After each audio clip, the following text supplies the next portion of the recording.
قد جاءكم من الله نور وكتاب مبين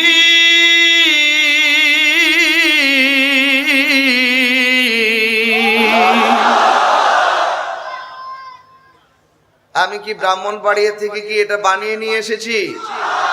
কোরআনে আছে না নাই? কোরআনে কোনো সন্দেহ আছে? কোরআনের মধ্যে আল্লাহ বলেছেন কদ।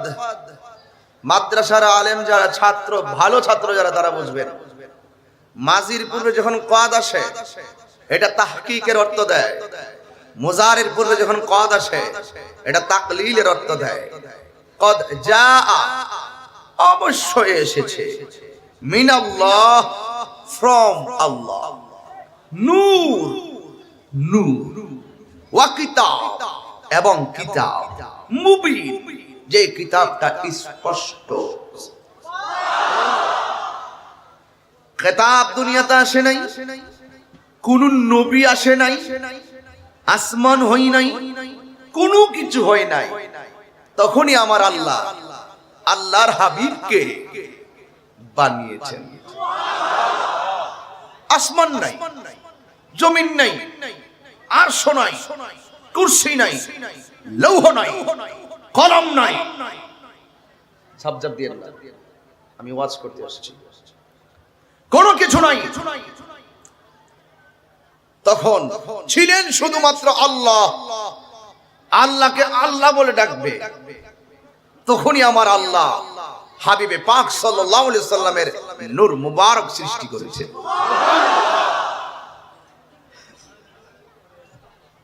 আমার সমাজে কিছু লোক আছে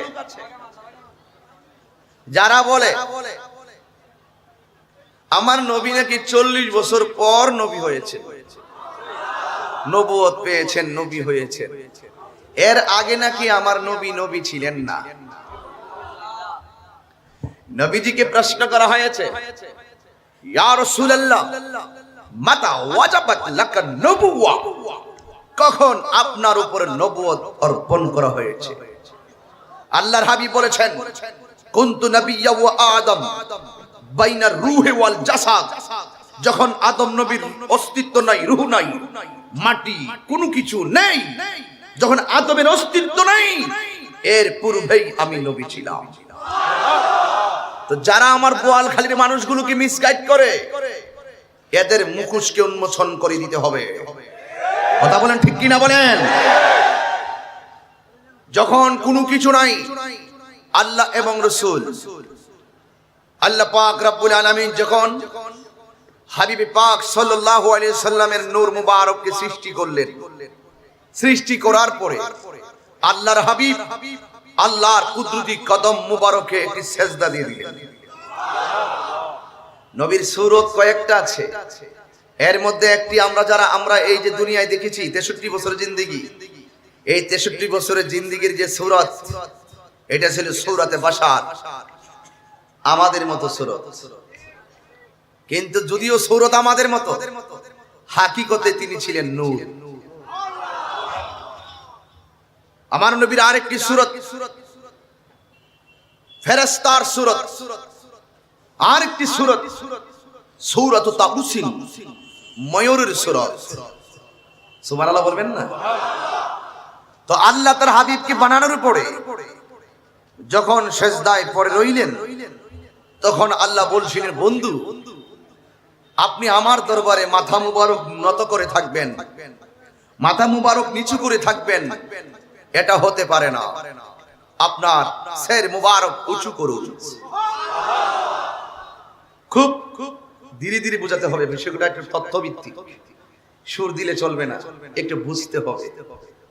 বোঝার পরে আপনি যা মন চাই তা করেন গা।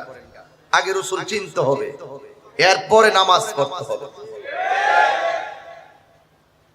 যখন আল্লাহর হাবিব এইভাবে সির মুবারকটা তুললেন, তোলার পরে আল্লাহর হাবিবের কপাল মুবারকে এবং চেহারা মুবারকের সামনে আল্লাহ পাক একটি আয়না ধরলেন।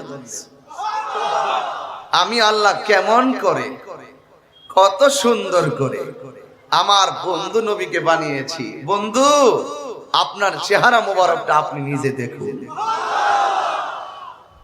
আল্লাহর হাবিব ওই আয়নার দিকে তাকালেন। আয়নার দিকে তাকিয়ে আল্লাহর হাবিবের কপাল মোবারকটাকে লজ্জায় একটু অবনত করে রাখলেন। এত সুন্দর চেহারা। তখন কি আদম নবী আছে, নূহ নবী আছে, আসমান আছে, জমিন আছে, কোনো কিছু নাই। তখনই আমার আল্লাহ প্রিয় নবী পাক সাল্লাল্লাহু আলাইহি সাল্লামকে সৃষ্টি করেছেন। শুধুমাত্র তাই নয়, যখন আল্লাহ পাক রব্বুল আলামিন হাবিবে পাক সাল্লাল্লাহু আলাইহি সাল্লামকে সৃষ্টি করলেন, সৃষ্টি করার পরে আল্লাহ পাক যথাই আল্লাহ পাক ইচ্ছা করেছেন সেটাই আল্লাহর হাবিবকে ঘুরিয়েছেন। কতদিন, কত বছর, কত মাস, এটা একমাত্র একজন জানেন। জবান খুলে বলুন তিনি কে? আর জবান খুলে বলুন তিনি কে? মনোযোগ দিতে হবে, কথা আজকে আপনাদের বুঝতেই হবে। আল্লাহ পাক রব্বুল আলামিন তার হাবিবে পাক সাল্লাল্লাহু আলাইহি সাল্লামকে সৃষ্টি করেছেন।